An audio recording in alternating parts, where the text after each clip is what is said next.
à tous.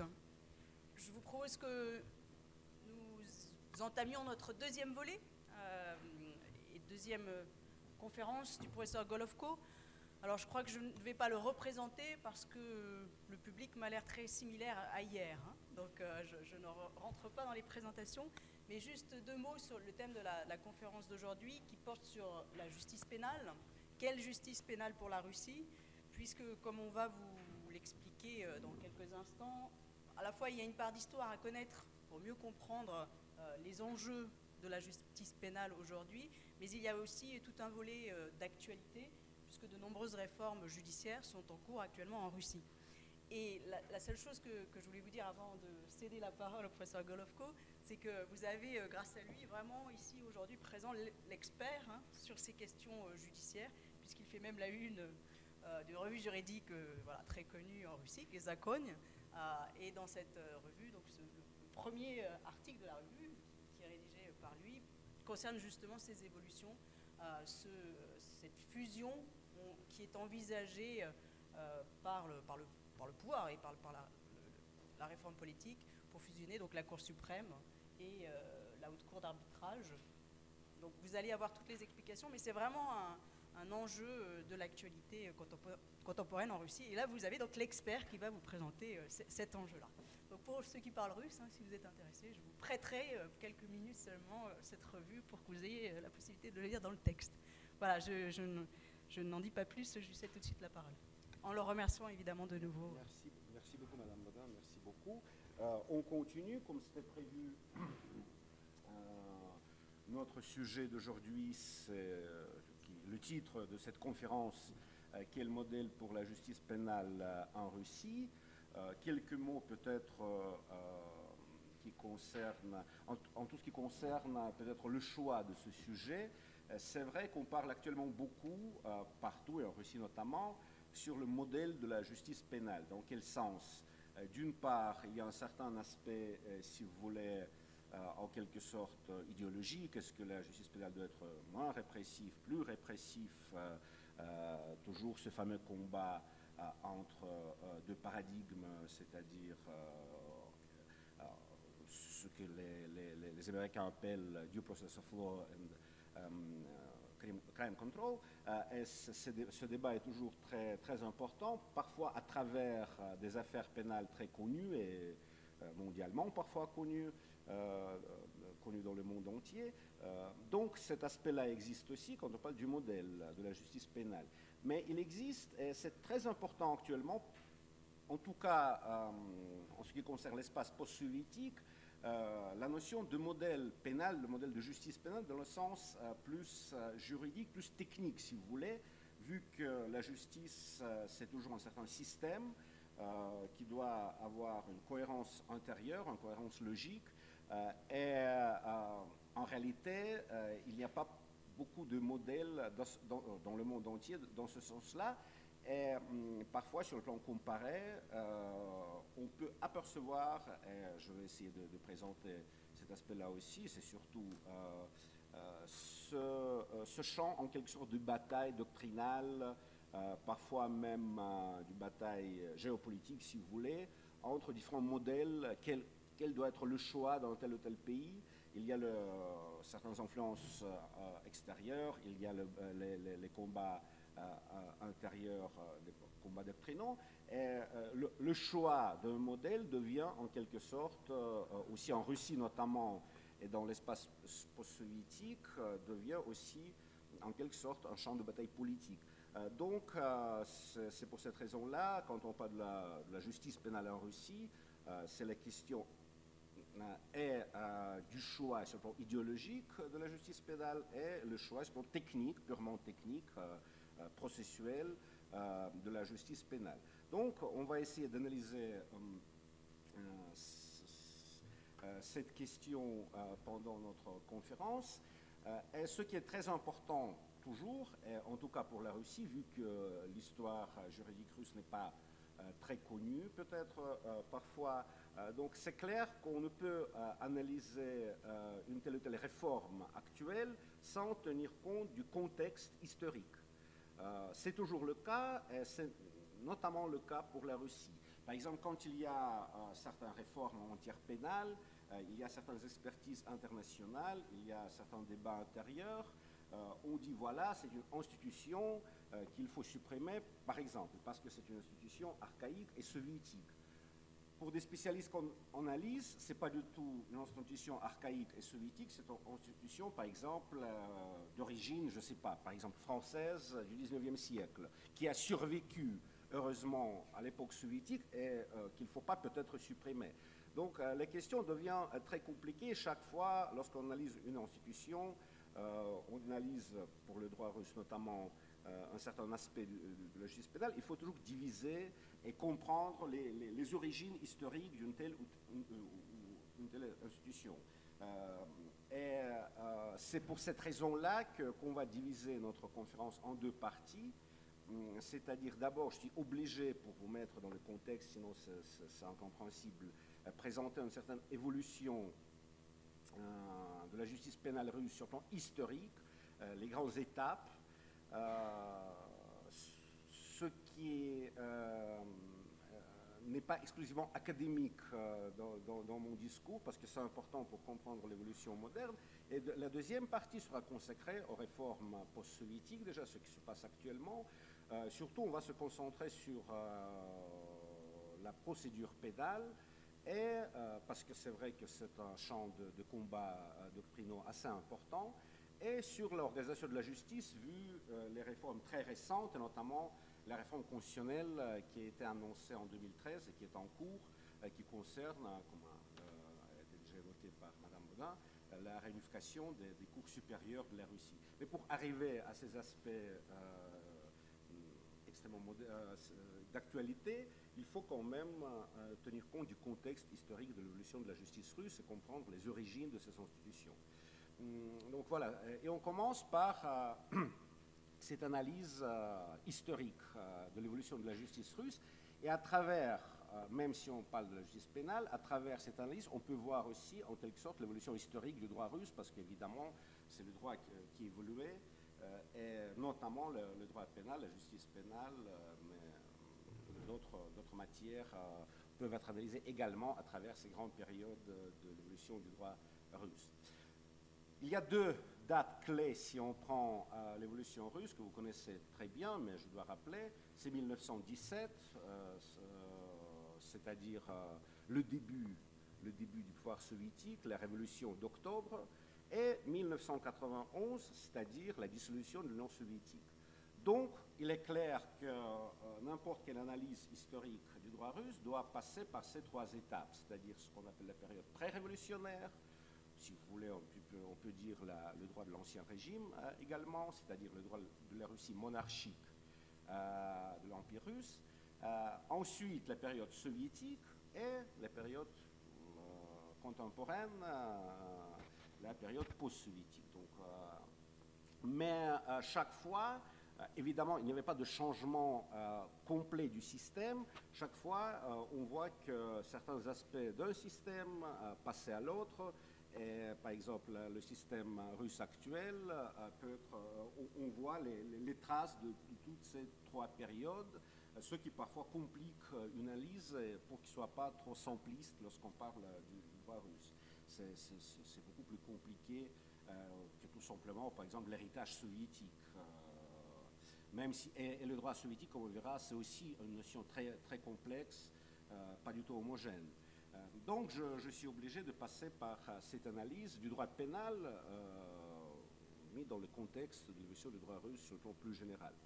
Donc, évidemment, on ne va pas trop entrer dans les détails de l'évolution historique très lointaine, parce que je veux dire juste deux mots, que historiquement, la Russie a hérité en quelque sorte le droit byzantin.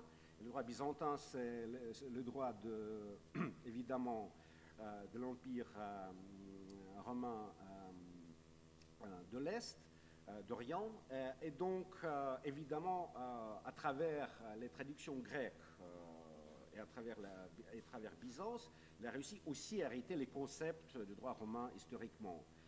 Sur ce plan, il faut tenir compte de ces aspects très importants pour la compréhension du droit russe, le droit civil, le droit pénal, etc., que le droit byzantin a influencé le droit russe, et évidemment, c'était la tradition romaine. Ce qui explique l'appartenance du droit russe à cette famille romano-germanique, et l'appartenance historique, et pas seulement due, par exemple, au XIXe siècle. Mais je limite mon analyse historique du droit pré-révolutionnaire, de cette période qu'on appelle la période de Saint-Pétersbourg, c'est-à-dire entre le début du XVIIIe siècle et la révolution et 1917. Lorsque la Russie a été proclamée officiellement par Pierre le Grand, l'Empire russe, et il s'agit du droit de l'Empire russe. Dans cette période, il faut dire que globalement, techniquement, le droit russe évoluait dans le contexte européen. Et surtout, évidemment, dans le contexte du droit de l'Europe continentale. En quelque sorte, c'est toujours à travers de cette coordination avec le droit français, le droit allemand, qu'on peut très facilement analyser le droit russe de Saint-Pétersbourg, comme on dit. Et par exemple, on peut voir qu'il y avait cette absence de décodification dans le sens technique au XVIIIe siècle, la préparation des codifications. On voit le début du mouvement de décodification comme partout en Europe au XIXe siècle. Cela touchait le droit civil et évidemment, cela touchait également le droit pénal. La première tentative d'unifier le droit russe, très dispersé, pas du tout codifié, c'était 1832.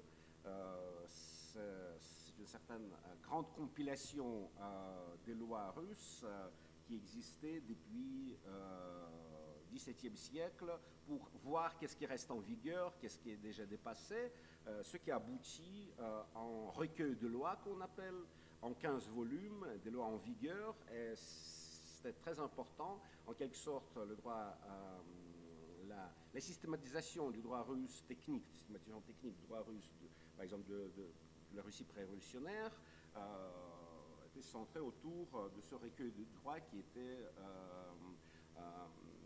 peut-être le recueil le plus important de la Russe jusqu'à 1917. Mais évidemment, il ne s'agissait pas à ce moment-là encore de la codification dans le sens technique. Et pour le droit pénal, le premier code, le droit pénal, en droit pénal, on a créé le premier code dans le sens technique. Le droit civil, c'était plus tard, mais le droit pénal, c'est le premier code dans le sens technique, c'est 1845.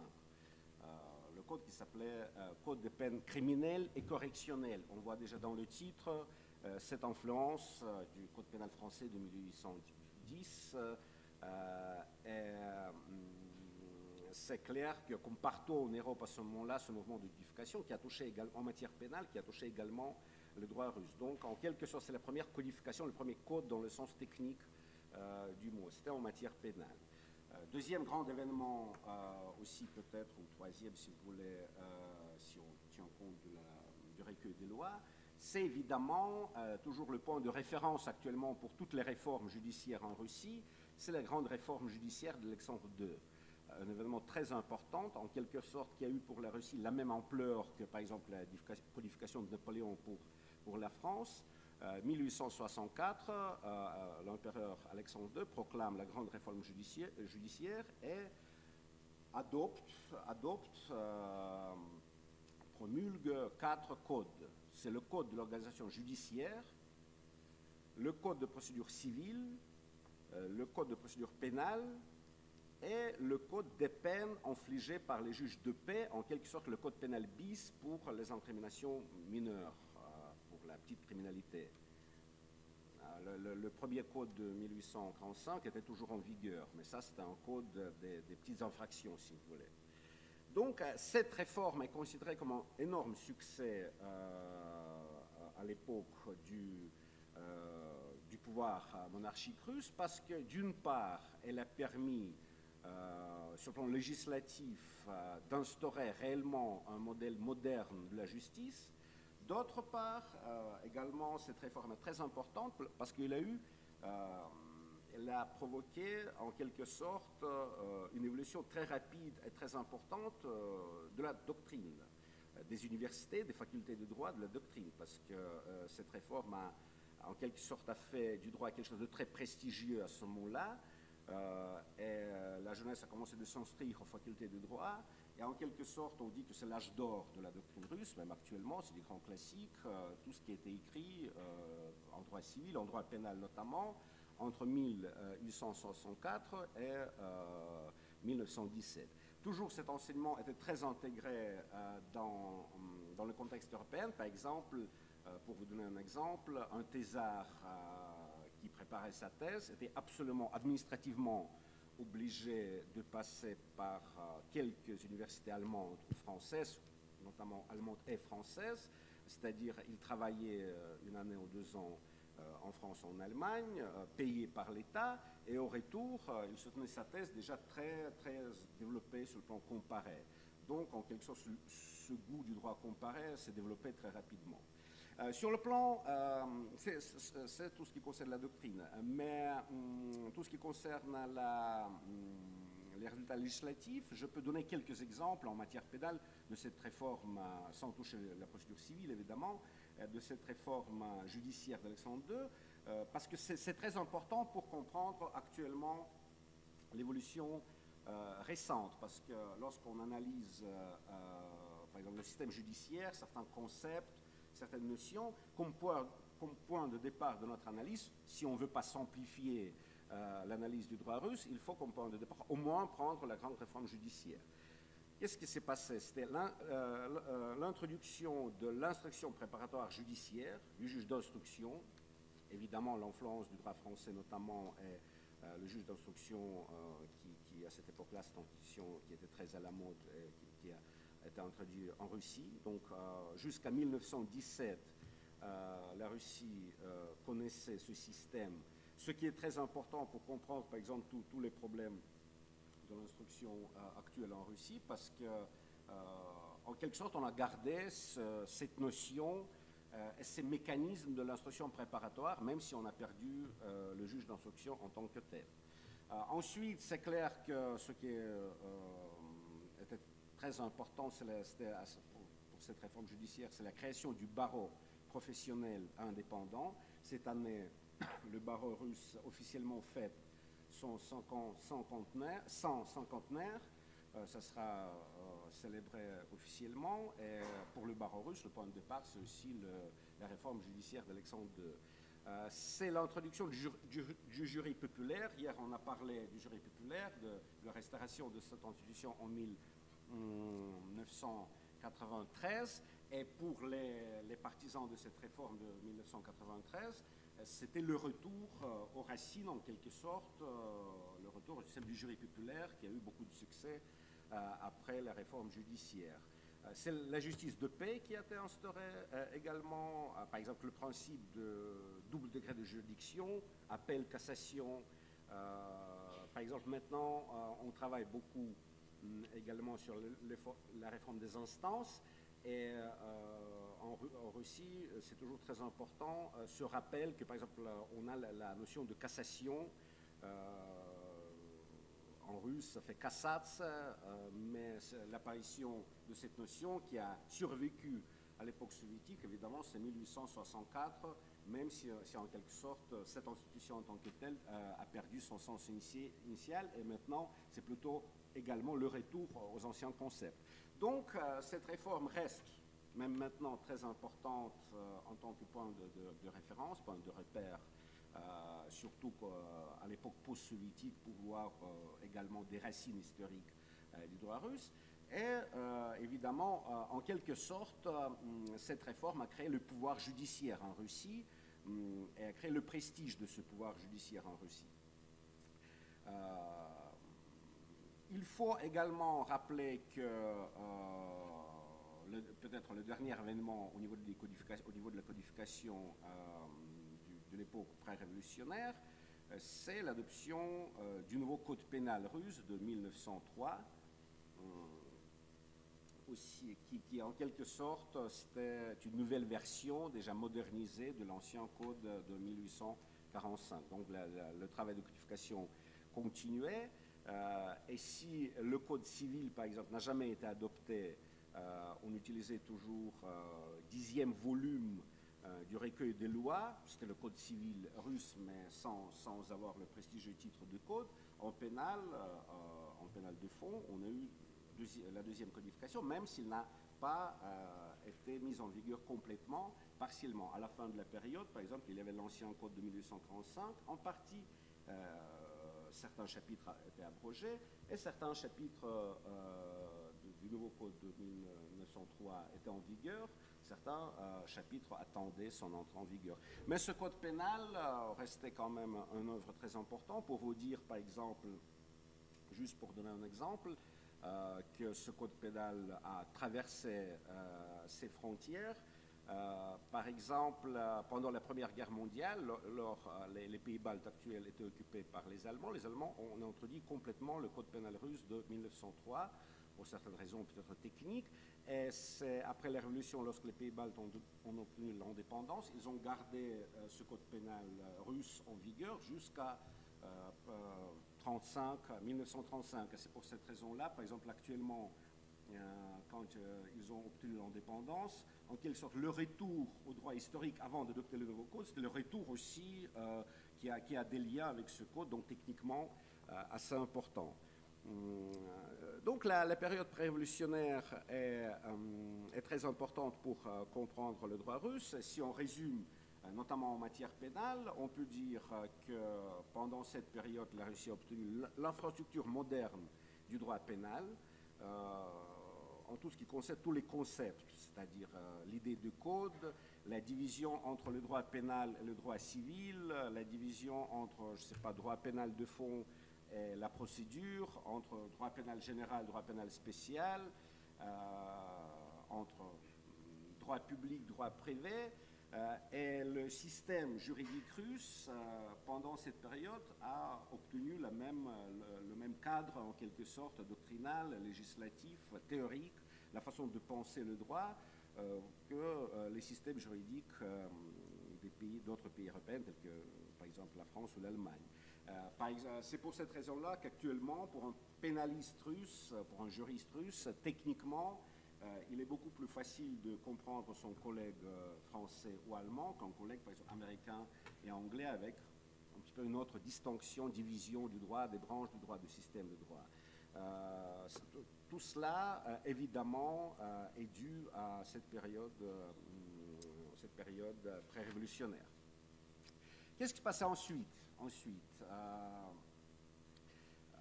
1917, bon, je ne vais pas rappeler l'histoire, mais il y avait deux révolutions. D'abord, la révolution de février, le renversement du régime monarchique, l'installation du gouvernement temporaire qui a essayé un petit peu, qui existait dans le cadre, comme on dit actuellement, libéral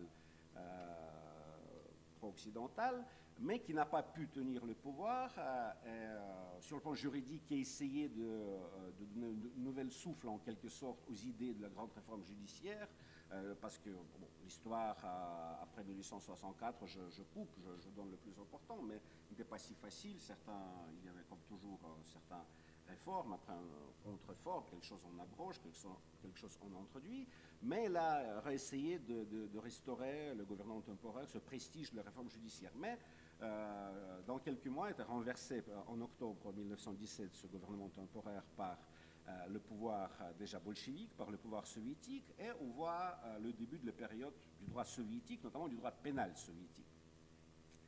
En réalité, comme j'ai déjà dit, le droit soviétique, c'est une notion très complexe, qui n'est pas du tout homogène, et on va parler de cet aspect-là. Mais ce qui est le plus important peut-être, au départ, pour comprendre le départ du droit soviétique, c'était une idée de la rupture totale avec l'ancien droit. Il y a, par exemple, les têtes, si vous voulez, du pouvoir soviétique, il faut rompre complètement. Il faut formellement abroger toutes les lois pré-révolutionnaires, et les premiers décrets sur la justice adoptés par le pouvoir soviétique proclamaient que toutes les lois de l'ancien régime sont formellement abrogées. Ce qui a provoqué un certain, si vous voulez, beaucoup de lacunes institutionnelles au départ, Mais cette première étape se caractérise en principe par quelques traits importants. Tout d'abord, le mépris par rapport au droit classique, à cause des théories marxistes, que finalement le droit doit mourir parce que c'est un symbole de la lutte des classes, et à un moment donné il sera dépassé, donc le droit c'est pas quelque chose d'important. D'autre part, en pénal déjà, c'était très important cette période, c'était la socialisation radicale du droit pénal. Par exemple, même la notion de peine a été abrogée et remplacée par la notion de mesure de protection sociale. Donc dans les premiers codes pénaux soviétiques, on retrouve cette notion, par exemple, est puni par une mesure de protection sociale pour éviter la notion de peine trop classique aux yeux du pouvoir. C'était l'introduction de l'analogie en matière pénale. Évidemment, si on abroge toutes les lois de l'Ancien Régime, il faut introduire certaines techniques pour pouvoir, en tout cas, si vous voulez, appliquer le droit pénal. Donc, techniquement, l'analogie a été autorisée, même si en réalité, déjà aux années 30, 40, 50, c'était plus déjà si important. Mais cette introduction, cette analogie dans le droit pénal soviétique marque toujours le droit pénal comparé, même maintenant, l'un des symboles du droit soviétique, très souvent mentionné, par exemple, même actuellement dans les publications, parce que vraiment, c'est un cas très rare actuellement lorsqu'un système proclame l'autorisation de l'analogie. Il y avait aussi en matière pénale, ce qui était très important, c'est l'introduction de la notion matérielle de l'infraction pénale, un acte socialement dangereux, la notion qu'on retrouve dans tous les codes pénaux, même le code pénal en vigueur, c'est-à-dire le pouvoir rejeter la notion formelle lorsqu'on se base sur la peine, et à essayer d'établir une certaine notion matérielle comme un acte socialement dangereux qui présente un danger social. Il y avait d'autres innovations très importantes, par exemple l'idée des années 20 que les règles de procédure ce ne sont que des circulaires qui montrent la meilleure voie pour découvrir une infraction et pour instruire une infraction, mais ne sont pas forcément obligatoires, ce ne sont que des circulaires facultatifs, presque un manuel de la police technique. Toutes ces idées montrent que le premier temps, il y avait cette envie de la dérégulation de la matière pénale, si vous voulez, qui a perdu ses repères, ses points de repères classiques. Mais la réalité était beaucoup plus compliquée. Et déjà aux années 20, le pouvoir a eu besoin d'instaurer la nouvelle politique économique, en quelque sorte se retourner vers l'économie de marché, même partiellement, tout simplement pour nourrir la population, et il fallait en partie au moins rétablir les sécurités juridiques. Donc on voit l'apparition déjà du concept des codes, l'adoption du code pénal de 1922, en même temps du code civil notamment aussi de 1922, l'introduction du nouveau code pénal de 1926, il y avait deux codes, c'était lié avec l'apparition de l'Union soviétique, donc le premier code était purement de la Russie soviétique, le deuxième c'est déjà de la Russie soviétique comme partie de l'Union soviétique, le code de procédure pénale de 1923, donc l'apparition de codes. Ce qui est très intéressant, par exemple, même pour se débarrasser en quelque sorte de l'héritage quand même, et pour ne pas montrer cette continuité,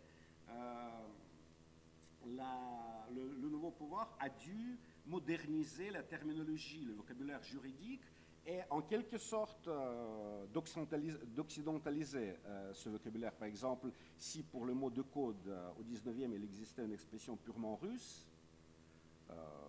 Ustav, uложение, etc., là c'était vraiment codex, le mot latin, pas parce que le pouvoir était tellement impressionné par les techniques juridiques latines, mais plutôt parce qu'il fallait se débarrasser, montrer quand même cette rupture, même sur le plan doctrinal, et comme c'est pareil, comme le mot oukaz, qui, par exemple, l'appellation russe des décrets du pouvoir, et qui était remplacé par le mot décret à ce moment-là, par le décret, c'est-à-dire la répression latine.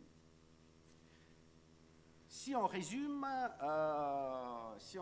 cette période, cette première période soviétique, on peut dire qu'il existait une rupture formelle et idéologique évidente, mais en même temps, il existait quand même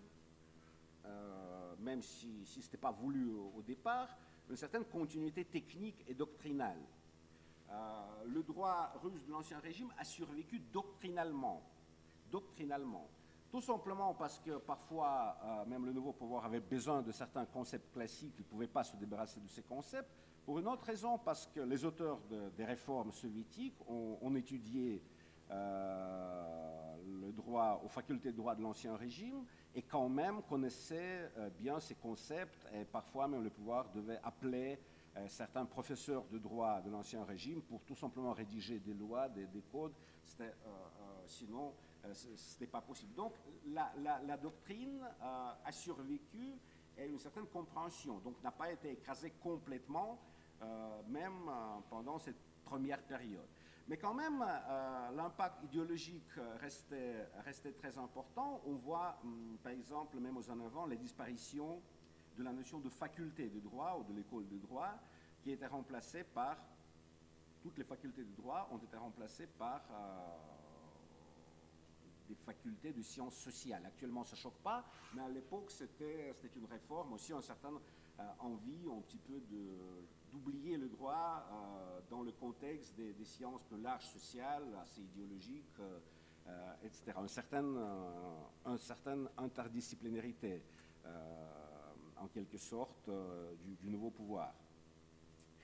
Deuxième étape de l'évolution soviétique, c'est déjà évidemment l'époque stalinienne, qui est sur le plan purement, évidemment, je n'apprécie pas cette époque sur le plan politique, c'est évident, mais ce qui nous intéresse, c'est l'analyse des concepts, l'évolution du droit, et sur ce plan, l'époque était en quelque sorte paradoxale.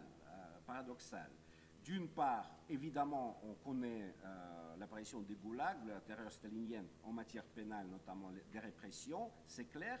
En même temps, il y avait en matière juridique, il y avait une certaine contre-révolution lors de cette période. C'est-à-dire la restauration des facultés de droit, pas seulement la restauration des facultés de droit, mais à partir du 1946, le droit romain est devenu obligatoire dans toutes les facultés juridiques soviétiques.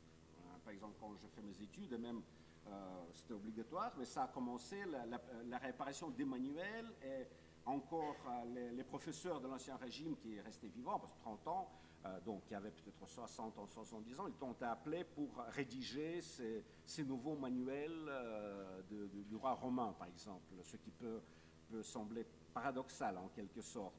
C'était, par exemple, la réintroduction de la notion de l'égalité, même si c'était l'égalité socialiste, mais quand même, c'était rejeter ces concepts que, par exemple, le Code de procédure pénale, c'est un circulaire. Non, quand même, c'est une loi, une certaine légalité, même si c'était une légalité socialiste. C'était la réapparition de la notion de peine, finalement, le rejet de cette notion de mesure de protection sociale trop radicale. Donc, il y avait ce mélange entre, d'une part, de la terreur en pratique et d'autre part, de certains retours des concepts plus ou moins classiques, ce qui a facilité après, maintenant, c'est très important maintenant, par exemple pour les juristes des générations ultérieures, étudier le droit, être prêt à l'époque post-soviétique, etc. En quelque sorte, paradoxalement, c'est à cause de cette contre-révolution juridique des années 30-50, à ce moment-là. La mort de Staline a provoqué le début de la troisième et la dernière période, déjà à l'intérieur de cette période soviétique. Sur le plan politique, c'est la réhabilitation des victimes, la déstalinisation, le 20e congrès du Parti communiste qui a condamné toutes les pratiques staliniennes, mais évidemment dans le cadre encore soviétique et communiste, bien sûr. Sur le plan juridique, c'était la nouvelle codification qui devait marquer en quelque sorte une certaine déstalinisation en matière juridique. cette codification de la fin des années 50, du début des années 60, qu'est-ce qui était très important, par exemple, en matière pénale? C'est tout d'abord l'unification totale de la procédure pénale. Pourquoi? Parce qu'évidemment, les années 30, ce n'est pas seulement le retour des concepts classiques, mais c'est également la terreur a nécessité la justice extraordinaire qui faisait peur déjà aux années 50. Donc, pour éviter ce genre de dérive, il fallait complètement unifier la procédure, complètement, en quelque sorte, exclure même la possibilité des procédures simplifiées et abrégées. Donc c'est pour cette raison-là que jusqu'à l'époque post-soviétique, même la notion de procédure simplifiée en matière pénale ou civile, en quelque sorte, n'existait pas parce que cette procédure n'avait aucun prestige aux yeux de ces générations qui ont vu la terreur stalinienne. C'est pour cette raison-là, quand on voit, par exemple, c'est l'une des réponses à la question, parfois, par exemple, même terminologique, pourquoi le droit russe ne connaît pas, actuellement, lorsqu'on traduit certains concepts, ne connaît pas des procédures de référence, des procédures d'urgence. Parce que cette unification totale comme une réponse aux dérives politiques des années 30, la peur physique presque par rapport à ce type de procédure. Donc, par exemple, en matière pénale, toutes les affaires pénales, peu importe, simples ou complexes, devaient être traitées par le juge et deux assesseurs populaires. Donc, il n'y avait aucune jusqu'à la fin des années 80, il n'y avait aucune possibilité même d'imaginer une procédure simplifiée, par exemple, ou quelque chose dans le style des négociations pénales, dans le style des pratiques anglo-saxonnes de Plea-Bajen, etc. C'était évidemment, cette période, c'était l'abrogation formelle de l'analogie. En matière pénale, le code pénal de 1960 ne connaissait pas du tout cette notion très critiquée par la doctrine soviétique de l'époque. Il y a beaucoup d'autres exemples, mais c'est vrai que cela ne veut pas dire que c'était le changement comme toujours dans cette évolution. Il n'y avait pas de changement, c'était le changement 100%. En réalité, par exemple, la notion de peine a été rétablie, encore sous l'époque stalinienne, dans le nouveau code pénal, mais la notion matérielle de l'infraction pénale, que c'est un acte socialement dangereux, a survécu dans le code pénal de 1960. Donc c'était un certain mélange, le droit soviétique, le droit pénal de ces codes de procédure pénale et code pénal de 1960, c'était le mélange des différents concepts, par exemple, parfois soviétiques, parfois de l'ancien régime, parfois, en quelque sorte, certains concepts, c'était la réaction aux dérives staliniennes. Donc, finalement, cette dernière période de l'évolution du droit pénal, du droit en général, qui date entre à peu près 1960, 1958, jusqu'à la fin des années 80, lorsque le système a senti la nécessité de se réformer, on connaît, je ne vais pas entrer trop dans le détail, le début de la perestroïka, l'arrivée de Gorbatchev, etc. En quelque sorte, on peut dire que l'apparition de la société de consommation soviétique après la période post-soviétique s'est confrontée aux problèmes économiques, si vous voulez, parce que comment on peut imaginer la société de consommation sans voir l'économie de marché, et finalement les fondements économiques et idéologiques du système ont été perdus déjà à ce moment-là, donc il fallait changer le système dans ce sens-là. Ce qui est devenu évidemment nécessaire sur le plan de la politique intérieure, pas facile, avec beaucoup de problèmes, mais quand même. Donc, c'est pour cette raison-là qu'il ne faut pas penser, surtout pas penser, que les réformes post-soviétiques, comme on dit post-soviétiques, ont commencé après la dissolution de l'Union soviétique. Pas du tout. Le début des réformes profondes en matière judiciaire, en quelque sorte, l'apparition de la quatrième période soviétique, ce qui devait être la quatrième période de l'évolution du droit pénal et du droit en général soviétique, c'était évidemment à partir de 85-87, officiellement, par exemple, la nécessité de la réforme judiciaire a été annoncée pendant l'un des congrès du parti en 1988. Et beaucoup de travaux ont commencé pour réformer complètement le droit civil, le droit pénal, le droit de procédure civile, de procédure pénale, évidemment, l'organisation judiciaire. Donc la réforme judiciaire a commencé plus tôt que la dissolution de l'Union soviétique, mais même si aujourd'hui, pour faciliter la compréhension, pour simplifier, pour raccourcir, on dit voilà, c'est la période qui a commencé en 1991. En réalité, pas tout à fait, donc pas tout à fait, un petit peu plus tôt.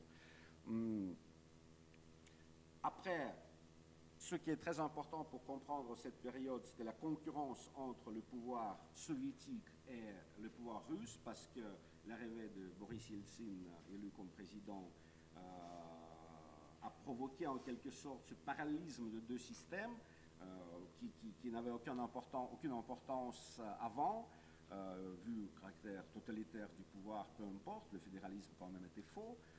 Mais ça a provoqué une certaine rivalité. Et par exemple, même en matière pénale, en matière de la réforme judiciaire, c'était une course en quelque sorte qui va faire le premier cette réforme judiciaire, le pouvoir fédéral soviétique ou les pouvoirs de la Russie soviétique comme sujet de cette fédération soviétique. La fameuse rivalité Gorbatchev-Yeltsin, très important finalement, qui a été arrêté par la dissolution de l'Union soviétique. Je n'entre pas dans le détail, mais ce qui est très important de comprendre et au niveau pénal et au niveau de l'évolution du droit, que 91 ne signifie pas, à la différence de 97, hier on a déjà parlé, cette rupture formelle entre deux systèmes. Au contraire, un certain 1er janvier 92, c'était toujours le même droit en vigueur, qui était en vigueur en décembre 91, en juillet 91, en 90, etc.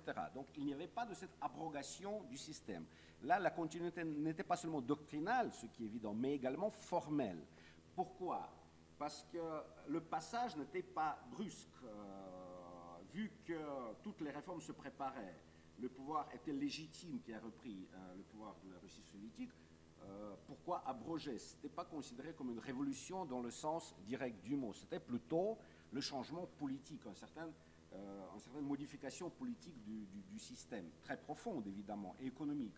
Mais et dans ce cas-là, ce pouvoir qui était en place avant, par exemple, le pouvoir de Yeltsin, avant décembre 91 et qui restait après, évidemment, décide quelle loi il faut réformer, quelle loi il ne faut pas réformer. Donc, ce n'était pas considéré comme une certaine révolution formelle, comme une rupture formelle entre deux systèmes. À ce moment-là en tout cas. Maintenant, on oublie cet aspect, mais à cette époque-là, c'était comme ça. Donc, la décision était très simple. Bientôt, tout d'abord, ce qui concernait, par exemple, les actes russes, même à l'origine soviétique, étaient en vigueur formellement. Tout ce qui concernait les actes fédéraux, c'est-à-dire les actes du pouvoir soviétique dans le sens strict du mot, du pouvoir central, le Parlement russe a adopté un acte qui proclamait que ces actes soviétiques sont en vigueur dans les mesures où ils ne sont pas contraires aux actes de la Fédération de Russie. Donc ce qui a permis d'assurer ce passage. La frontière en réalité entre droit soviétique et droit post-soviétique est assez floue, si vous voulez. Parce que d'une part, comme j'ai déjà dit, certaines réformes ont été entamées avant par le pouvoir soviétique. Ensuite, parce que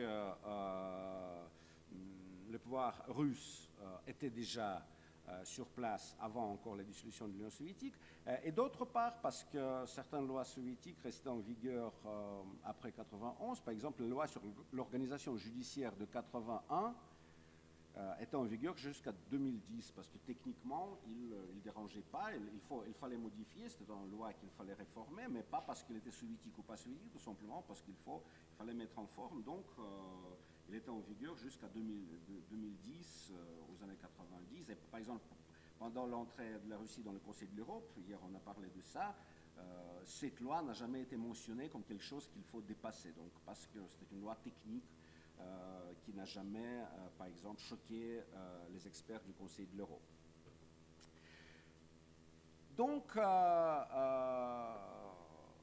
ces aspects-là sont très importants pour comprendre en quelque sorte cette nouvelle période, cette période de la Russie post-soviétique en matière pénale et dans le sens plus large. Là, le droit pénal n'a aucune particularité par rapport à d'autres droits, que voilà, en 91 et pendant l'adoption de la Constitution en décembre de la nouvelle Constitution en 93, globalement, la Russie avait le droit qui parfois était d'origine soviétique, parfois étaient déjà certaines lois qui ont été adoptées après, par exemple en 94, 93, 92, etc. Donc, en quelque sorte, cette frontière n'existait pas.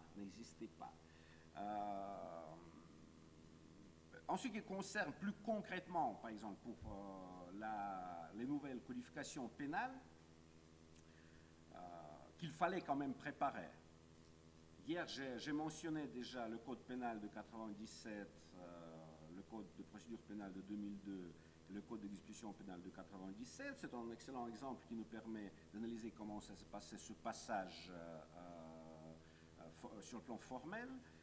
Si on prend par exemple le code de procédure pénale de 2002, c'est-à-dire, qu'est-ce qui se passe avant 2002? Tout simplement, le code soviétique restait en vigueur, le code de 1960. Est-ce que c'était le même code? Pas tout à fait, parce que à la fin des années 80 et encore à l'époque soviétique et aux années 90, ce code a été modifié à plusieurs reprises. C'est une nouvelle version, même si cela n'a jamais été proclamé, par exemple, officiellement. Ensuite, évidemment, il faut tenir compte de la jurisprudence des années 90. Par exemple, la Cour constitutionnelle et la Cour suprême, surtout la Cour constitutionnelle évidemment, ont pris beaucoup de décisions, en quelque sorte, modifiant le sens de plusieurs dispositions de ce code soviétique. Il a reçu un certain en quelque sorte, contenu déjà post-soviétique, surtout à travers la nouvelle Constitution de 93. Donc, par cette méthode jurisprudentielle et législative, le Code de procédure pénale de 2002, de 1960, excusez-moi, il avait en quelque sorte le nouveau visage et n'était pas tout à fait le même. C'est pour cette raison-là qu'il faut comprendre le débat, par exemple, autour de cette nouvelle codification. Quand il y avait deux types d'opinions, c'est-à-dire soit il faut adopter un nouveau code de procédure pénale, c'est pareil pour le code pénal, parce que c'est une nécessité, ou d'autres avis, par exemple certains points de vue doctrinal, que ce n'est pas peut-être forcément nécessaire, parce que regardez, même si cela s'appelle le code soviétique de 1960, mais en réalité ce n'est pas du tout le cas. On voit qu'il a été déjà modifié, il a été modernisé. Il ne reste que certaines dispositions techniques, mais de toute façon, ils sont nécessaires, indispensables même dans la nouvelle codification. Donc peut-être ne pas toucher ce code parce qu'il accomplit ses fonctions techniques assez bien. C'est pour cette raison-là, ce débat qui est très important dans les années 90 et qui ne signifie pas du tout le combat entre les partisans, par exemple, du système soviétique et les partisans du nouveau système. En réalité, c'est un débat technique. Il faut une nouvelle codification ou peut-être il ne faut pas, c'est pas la peine, ça ne mérite pas une telle attention. Il faut peut-être se consacrer aux autres problèmes.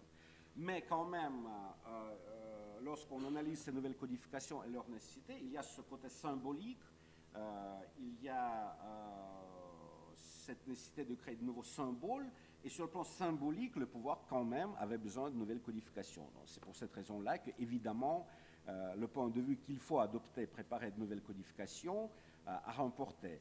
Et si je rappelle notre conférence d'hier, en même temps, évidemment, il y avait des recommandations du Conseil de l'Europe qui n'entraient pas trop peut-être dans le détail technique de cette évolution, mais pour lequel ces codes quand même, sur le plan symbolique, étaient des codes soviétiques. Et sur ce plan, cette envie symbolique de lancer de nouvelles codifications et les recommandations du Conseil de l'Europe étaient absolument symétriques, si vous voulez, ce qui a nécessité de nouvelles codifications. C'est plus compliqué en matière civile parce que là, il faut distinguer entre le droit civil et le droit pénal, parce que le droit civil, évidemment, soviétique, ne correspondait pas à l'économie des marchés, donc la situation est un peu différente. Personne ne disait qu'il faut préserver le code de 1960, il fallait réformer peut-être en urgence. C'est pour cette raison-là que le code civil, sa première partie, était la première codification post-soviétique parce que c'était une certaine urgence économique. En pénal, ce n'était pas toujours le cas, en tout ce qui concerne le code de procédure pénale, le code pénal, mais quand même, les nouvelles codifications ont été adoptées, ce qui marquait le point de départ. Et là, on arrive peut-être à la question la plus importante, parce que notre analyse historique, évidemment, est assez large et montre cette problématique de l'évolution du droit russe, que cette évolution était beaucoup plus complexe, si vous voulez, et il ne faut pas voir de façon très, très simpliste. On arrive déjà plus concrètement au modèle de la justice pénale, c'est-à-dire, dans la mesure où la nouvelle codification a été décidée, il fallait choisir un certain modèle. Quel était le débat pour le moment, pour ce choix de modèle? Ce n'était pas le débat entre le système soviétique et le système post-soviétique. En réalité, c'était le débat qui reste toujours très important en Russie, c'était le débat entre les partisans du système de procédure pénale, de justice pénale romano-germanique et les partisans, historiquement, évidemment, très développés en Russie, vu son évolution historique, et les partisans du système plutôt anglo-américain, c'est-à-dire avec peut-être qui proposait et qui propose toujours des réformes plus radicales et un certain changement du modèle. Voilà, là, il faut voir vraiment, et maintenant et avant, en quelque sorte le point le plus important pour ces débats doctrinaux qui ont marqué la préparation du Code de procédure pénale et qui marquent toujours presque toutes les réformes en matière de justice pénale sur le plan technique. Est-ce qu'il faut modifier, changer le système, ou il faut préserver ce système du droit romano-germanique, ces concepts, ces notions qui ont survécu même à l'époque soviétique, parfois déformées, dans ce cas-là il faut peut-être redonner le sens classique, parfois préserver, dans ce cas-là tant mieux, surtout ne pas supprimer.